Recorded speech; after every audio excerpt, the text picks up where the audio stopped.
ಸಾರಿ, ನಿಮಗೆ ಸ್ಮೆಲ್ ಬಂತು ಅನ್ಸುತ್ತಲ್ವಾ?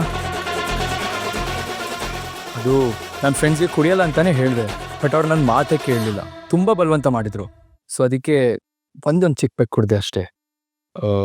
ನಿಮಗೆ ಬೇಜಾರಾಯಿತು ಅನ್ಸುತ್ತಲ್ವಾ?